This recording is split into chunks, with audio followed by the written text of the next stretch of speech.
Mesdames et messieurs, bienvenue dans cette nouvelle vidéo de pleine lune. Je viens aujourd'hui vous parler de la pleine lune qui aura lieu le 25 janvier 2024 à 18h54, heure de Paris. Comme d'habitude, je vais vous parler d'astrologie occidentale traditionnelle que maintenant vous connaissez, l'astrologie indienne et puis on finira comme d'habitude maintenant avec l'astrologie dite de l'école de Hambourg, astrologie uranienne. Avant de commencer, j'avais une petite annonce à vous faire. Je vous propose d'accéder à un cours gratuit sur les nouvelles et les pleines lunes. C'est un cours de 25 minutes qui va vous montrer la technique. C'est une technique en réalité qui découle de l'astrologue britannique Séphariald au 19e siècle. Et c'est une technique très simple, vraiment hyper simple, que je vous propose d'apprendre gratuitement. Et l'idée, c'est tout simplement de regarder où tombe la nouvelle ou la pleine lune, et puis de regarder ce que ça touche dans votre thème, et ensuite pour voir ce que ça va déclencher comme événement, comme grand événement. Évidemment, si ça touche votre maison 5, ça va toucher les enfants, si ça touche la maison 10, ça va toucher la carrière, mais ça c'est un des piliers, et il y a 4 piliers dans cette technique que je vous invite évidemment à découvrir. Donc le lien est en description si vous voulez enfin apprendre comment on peut interpréter et prédire avec ces nouvelles et pleines lunes. Le lien est en description, je vous invite vivement à télécharger donc la petite formation, le petit cours, c'est vraiment un petit cours de 25 minutes pour vous aider tout simplement à mieux comprendre, à mieux cerner ces nouvelles et ces pleines lunes. Mon but c'est quand même que vous ayez une petite autonomie de pratique dans l'astrologie. Allez, on commence tranquillement. Alors, je vais prendre tac le thème occidental, voilà, il est là. Et puis, on va voir un petit peu les nouveautés de ce ciel. Alors, nous avons une pleine lune à 5 degrés du Lion. Alors, le Lion, c'est un signe solaire, c'est le domicile du Soleil. Comment est positionné ce Soleil ? Forcément, si on a une pleine lune en Lion, le Soleil, il est en face, il est en Verseau. Donc, le Soleil, il est obligatoirement en exil. Donc, le Soleil n'est pas bien placé ici. Bon, ça, c'est une première constatation, une première observation. Alors le soleil, ça va représenter quoi en astrologie mondiale ? Ça peut représenter par exemple le chef, ça peut représenter le patron, ça peut représenter votre supérieur hiérarchique, ça peut éventuellement représenter le père en fonction du contexte, et puis ça peut représenter votre vitalité. Donc là déjà dans un premier temps, une première mesure, si on prend en considération la France, alors même si évidemment dans ce thème occidental il n'y a pas l'ascendant, j'ai pas mis les maisons, donc le soleil va parler pour l'ensemble du monde, eh bien ce soleil, baisse de vitalité, c'est normal, on est en hiver, donc le soleil en Verseau il est faible, c'est parce qu'en hiver il y a moins de vitalité, il y a moins d'énergie, il y a moins de lumière tout simplement. Donc c'est normal que ce soleil soit un petit peu affaibli ici, et ce qui va être par contre être problématique, c'est par rapport à cette lune, puisque la lune en Lion va dépendre du soleil. Donc cette lune, elle va elle-même être un petit peu affaiblie en Lion, puisque son dispositeur, c'est-à-dire le maître du Lion, est lui-même un petit peu affaibli. Bon. Alors, est-ce qu'il n'y aurait pas quand même des bons aspects sur cette lune ? Si. Il y a un très très bon aspect ici de Jupiter. Alors, ceux qui ne connaissent pas trop l'astrologie vont dire « Mais non, c'est un carré. Jupiter est au carré de la lune, c'est pas bien. » En réalité, l'aspect de Jupiter, tous les aspects de Jupiter sont bons, puisque Jupiter est une bénéfique. Jupiter, c'est la grande bénéfique même de l'astrologie. Et le carré, ça va simplement amplifier l'énergie de Jupiter. C'est ce qu'on va retrouver dans l'astrologie indienne, puisque en astrologie indienne, Jupiter carré lune, ça va s'appeler un Gaja Kesari Yoga. C'est tout simplement une configuration royale, une configuration très très puissante pour l'astrologie indienne. Et c'est aussi ce qu'on va retrouver dans l'école de Hambourg, dans une autre mesure également. Bien entendu, le carré de Jupiter va aussi avoir lieu sur le Soleil.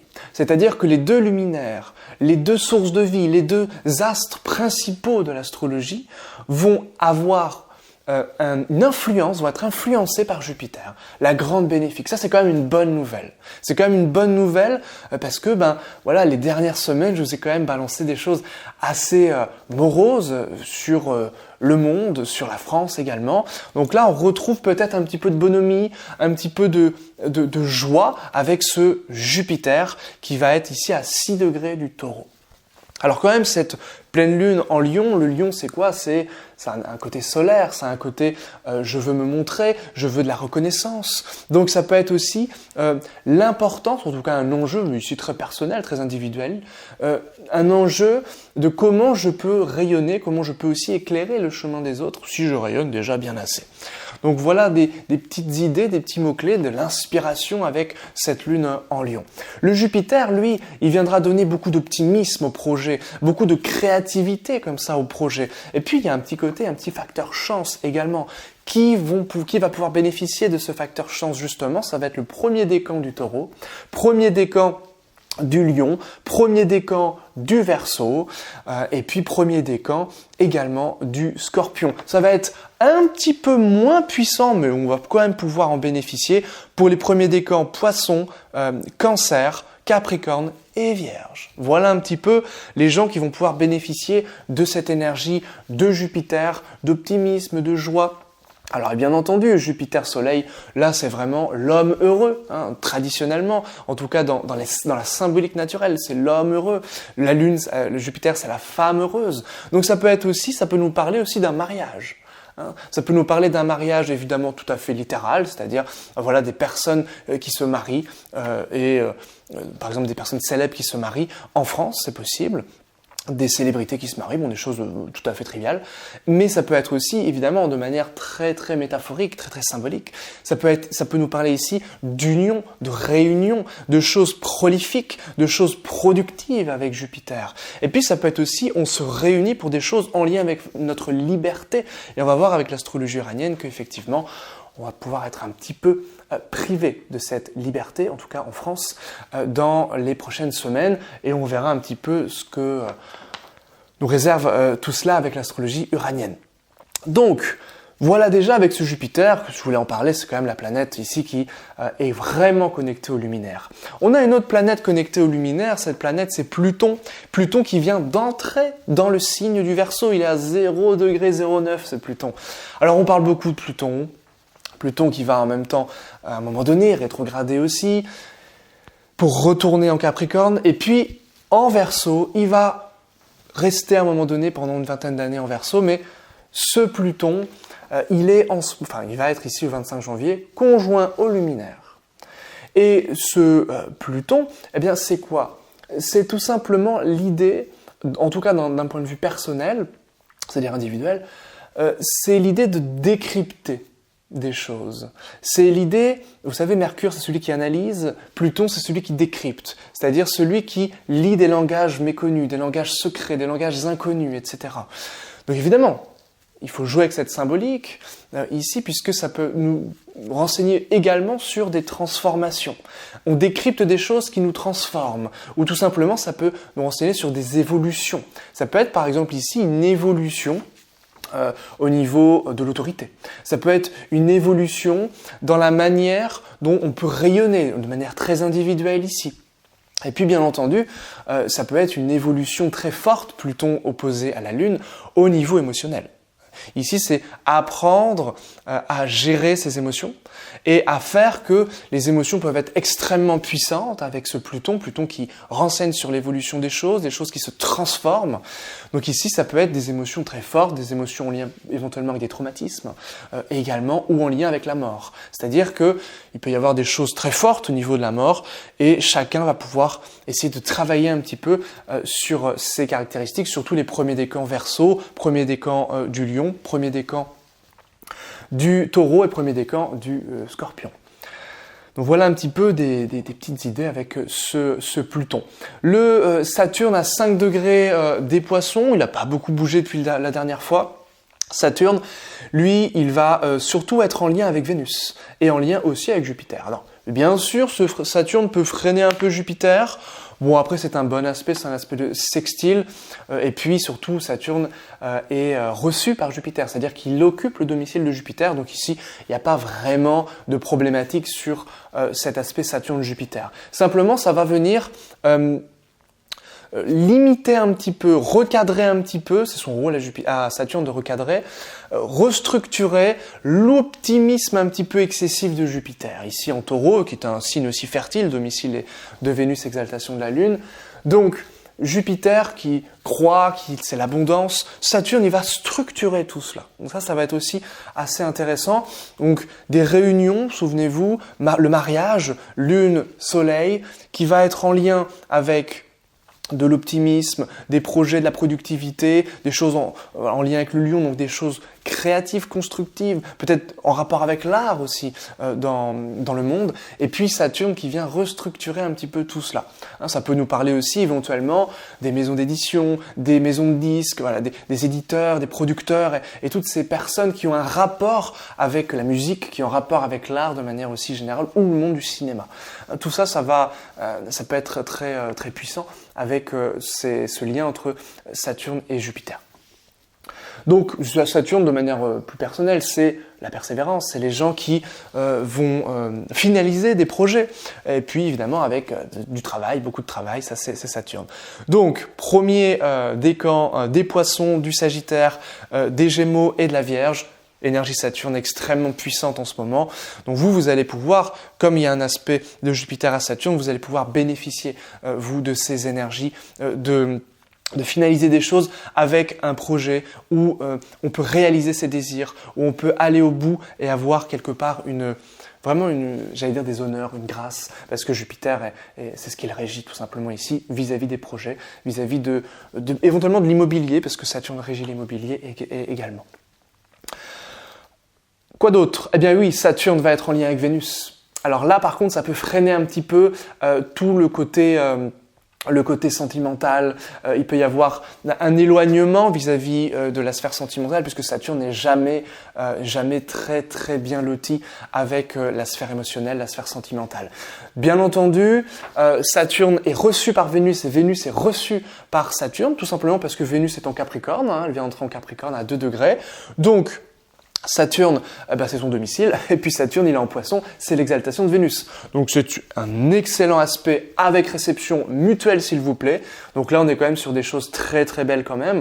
Donc ça va plutôt nous renseigner sur l'idée de creuser des relations, sur l'idée d'approfondir des relations. Donc ça peut être très intéressant, mais attention quand même avec Saturne, parce que Saturne, c'est quand même ne pas hésiter à, quand on voit que ça chauffe un peu, à prendre un peu ses distances, à s'éloigner un petit peu pour mieux revenir. C'est un pas en arrière pour 3 pas en avant. C'est vraiment l'idée avec Saturne-Vénus dans cette symbolique.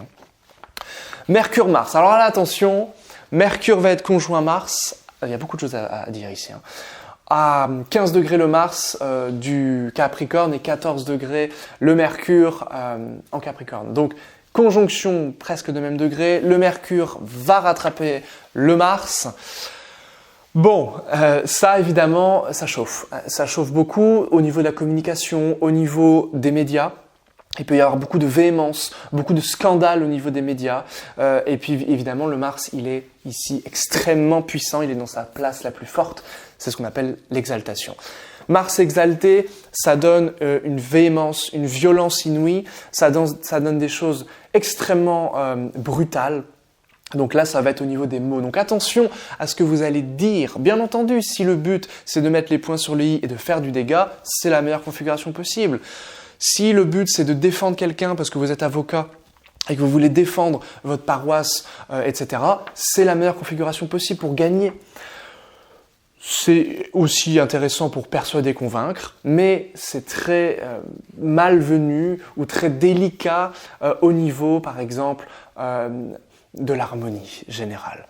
En fait, ici, ça va perturber l'harmonie générale, Mars-Mercure. Alors, ça peut être aussi, de manière tout à fait neutre, Mars, le travail, et Mercure, la productivité, la multiplication du travail. Ça peut être le travail qui est remis un peu sur le piédestal. Ça peut être aussi... alors évidemment, pour qui surtout, ça va être pour ici les deuxièmes décans du Capricorne, du Bélier, de la Balance et du Cancer. Surtout vous, un petit peu moins fort pour les Scorpions, Poissons, Taureaux et Vierges. Ça va aussi avoir lieu, mais moins fort. Surtout Capricorne ici, bien entendu, puisque c'est dans votre signe. Et 15 degrés, vraiment, c'est la pleine puissance ici de Mars en Capricorne. Donc, ça peut être aussi un travail en lien avec la communication, voilà, des choses qui sont de plus en plus fortes. Et puis, ce Mars, il est aussi au carré des nœuds. Donc, les nœuds, c'est en lien avec l'idée de nouer des contacts, de nouer des communications. Donc là, le Mars-Mercure carré des nœuds, il y a fort à parier qu'il y ait des réunions de personnes et ça soit très très violent, très très vindicatif, très très véhément. Et puis évidemment, c'est aussi ce Mercure-Mars, donc la communication sincère, la communication, je dirais, en lien avec la vérité la plus brute, la plus crue, elle peut aussi être vraiment dans un enjeu particulièrement fort au niveau des nœuds, parce que les nœuds rendent les choses confuses, rendent des choses perverses. En fait, ça pervertit la communication, ces nœuds ici, au niveau de ce Mars-Mercure. Donc attention vraiment à la communication dans les mots que vous employez, dans la manière surtout dont vous allez vous exprimer vis-à-vis de vos relations. Voilà ce que j'avais à vous dire de manière rapide sur ce thème occidental. On va passer maintenant au thème indien. Alors, cette lune tombe dans le nakshatra Pushya en astrologie indienne. Pushya, c'est régi par Saturne, c'est en lien avec l'idée de nourrir les choses. Donc c'est vraiment un nakshatra quand même d'accueil, qui accueille les choses. Donc, en plus c'est en cancer, à 11 degrés du cancer, dans la constellation du cancer, en sidéral, dans le zodiaque sidéral. Donc c'est vraiment l'idée de retenir, parce que c'est Saturne, l'idée d'accueillir, d'être dans une forme d'ésotérisme, c'est-à-dire dans une forme d'intériorité ici, d'avoir une expérience intérieure très très forte. Et puis, évidemment, ce Saturne, comment est-il positionné par rapport à la Lune en maison 8? Donc là, c'est vraiment, des choses fortes peuvent ressurgir de l'intérieur. Ça peut être très favorable pour la recherche, en fonction évidemment de votre thème. Mais ici, tout simplement, ça nous parle de recherche. Ça nous parle aussi de comment on peut gérer l'argent de sa famille, Saturne en maison 8. Et puis, ça peut nous parler aussi, c'est vrai, de deuil, de mort, de restrictions très fortes quand même dans le pays, notamment en France, puisque l'ascendant ici est en cancer également. Donc ça parle particulièrement ici de la France, parce que Saturne est en maison 8, comté de la Lune et comté de l'ascendant. Donc ça renforce cette symbolique au niveau des domaines de vie. On retrouve notre Jupiter avec la Lune, ce qu'on appelle, comme j'ai dit tout à l'heure, un Gajakesari Yoga, c'est-à-dire le Jupiter qui est très fort, qui est dans cet optimisme, qui souvent, alors en Inde, c'est vraiment l'idée de réussite, c'est vraiment l'idée de réussite socio-professionnelle. Donc, et si vous êtes marqué en indienne par le bélier, le cancer, le capricorne, la balance, ça c'est très très bon pour vous, cette nouvelle lune est très favorisée pour vous. Voilà, grosso modo, très rapidement. Alors, le Pushya Nakshatra, c'est vraiment un nakshatra spirituel. C'est un nakshatra spirituel, si on peut parler un petit peu de la mythologie indienne ici avec Pushya. C'est en lien avec des vaches et avec la nourriture qu'elle nous apporte. Surtout la nourriture au niveau du lait qu'elle apporte, mais aussi, éventuellement au niveau de... même si les hindous sont souvent, les grands yogis sont végétariens, ça peut aussi nous renseigner sur la viande qu'elle apporte et puis tout ce qu'elle peut apporter. Mais c'est surtout l'idée d'accumuler des choses de douceur, des choses en lien avec la maternité. La maternité est très reliée à Pushya. Ça fait souvent des personnes maternelles qui peuvent aussi être trop présentes. Les gens marqués par Pushya sont souvent trop présentes dans cette maternité, peuvent emprisonner un petit peu leurs enfants. Donc c'est l'idée de comment moi, dans mon rôle de mère, dans mon rôle de père, ça peut aussi fonctionner pour le papa, comment je peux laisser libre, un peu de la liberté à mon enfant, mais en même temps lui donner une structure, peut-être comment je peux agrandir mes limites, agrandir mes structures vis-à-vis de l'éducation. On va passer maintenant rapidement à l'astrologie de l'école de Hambourg, pour pas que la vidéo dure trop longtemps. Voilà, donc là, il y a toujours 36 millions de choses à dire avec l'école d'Hambourg, puisqu'on va rajouter des facteurs célestes. On va s'intéresser, nous, surtout au milieu du ciel.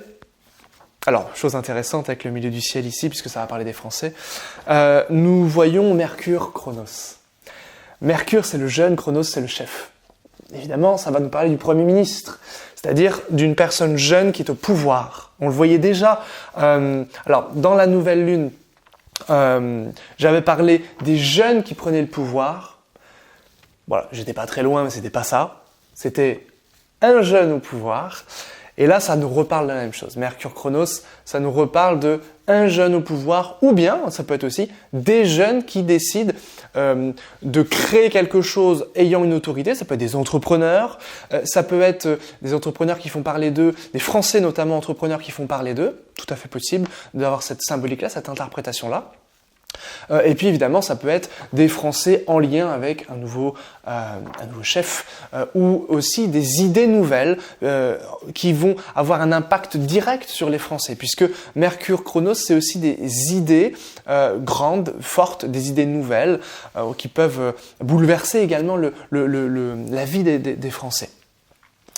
Le milieu de ciel, il va être en lien ici, je lis mes notes, c'est plus rapide, au mi-point Soleil-Neptune. Alors, Soleil-Neptune, c'est quand même une configuration de faiblesse au niveau physique, au niveau de la santé. Donc ça peut être des Français un peu fatigués, déjà. Ce que nous renseignait tout à l'heure, ce que soulignait cet exil du Soleil en Verseau.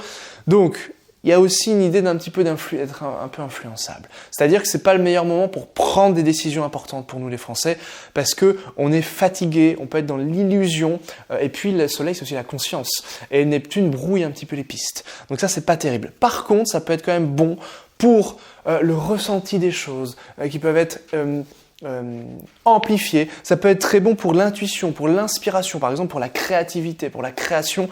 Ça c'est très bon pour les grandes décisions importantes qui en plus vont concerner notre santé ou notre hygiène de vie. Voilà, ça peut être un petit peu un enjeu ici. Ce milieu de ciel, donc qui renseigne sur les Français, va être aussi au mi-point de Hadès, Admet. Donc Hadès c'est les choses du passé. Admet c'est les choses physiques. On creuse aussi dans les choses physiques, dans les choses solides. Donc ça peut être les Français qui sont en lien avec les choses du passé. Donc c'est très intéressant pour vous intéresser aux choses du passé, comme des choses physiques, des vestiges, des choses qui ont tenu jusque-là, comme des grands bâtiments, des vestiges, bon peu importe. Il peut aussi s'agir de vos propres origines. Ça peut être le bon moment, par exemple, pour... en plus, on est en hiver, donc souvent l'hiver, bon voilà, vous voyez, les arbres perdent leurs feuilles, donc tout est intériorisé. Donc ça peut être le moment pour aussi rentrer dans votre maison 4. La maison 4, c'est quoi en astrologie? C'est l'intériorité, les choses cachées et le monde des ancêtres. Donc ça peut être le bon moment aussi pour regarder un peu votre arbre généalogique, pour regarder un petit peu, plonger au cœur de vos ancêtres. Par contre, ça peut, au niveau mondial, au niveau des Français, être pas terrible au niveau des matières premières, au niveau des moyens. On peut manquer de moyens, on peut manquer de matières premières. Ça peut être des Français qui sont dans le besoin et qui sont un petit peu isolés, parce qu'Admet, ça isole, ça coupe.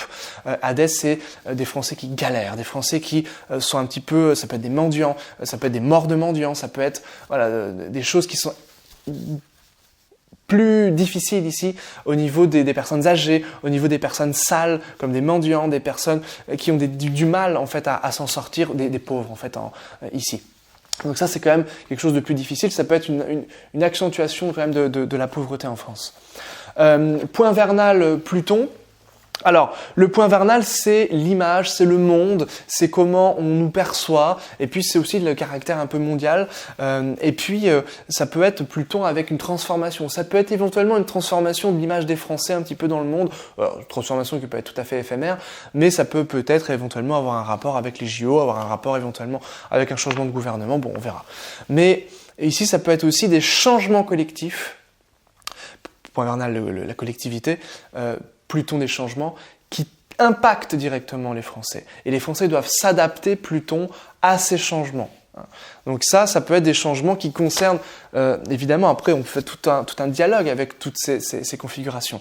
C'est-à-dire des Français influençables, un peu fatigués, qui prennent pas forcément les bonnes décisions. Ça peut évidemment être aussi nos politiciens, qui sont en lien avec des manques de moyens et qui du coup doivent s'adapter à un nouveau mode de vie qui est encore plus difficile. Donc ça peut être évidemment des choses un peu plus complexes à ce niveau-là.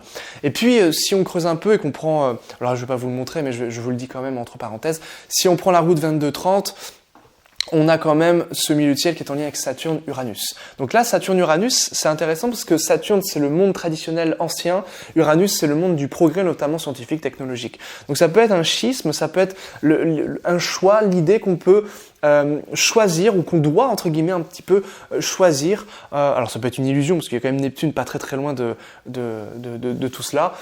Mais l'impression, l'illusion qu'on doit choisir entre la gauche et la droite, entre la tradition et le progressisme, entre voilà des choses qui paraissent antinomiques, mais qui en réalité, je pense, peuvent cohabiter, en tout cas d'un point de vue spirituel. Et puis, ça peut être aussi les Français privés de liberté. Ça peut être les Français privés dans leurs mouvements, où les mouvements, les événements que veulent créer les Français, les actions, les activités, sont freinés, bloqués, retardés par ce Saturne. Ça peut être aussi l'irritation des Français. Les Français peuvent être irrités ici, donc peuvent aussi prendre de mauvaises décisions. De par leur irritabilité, de par leur fatigue, leur lassitude avec ce Soleil-Neptune comme on avait déjà vu.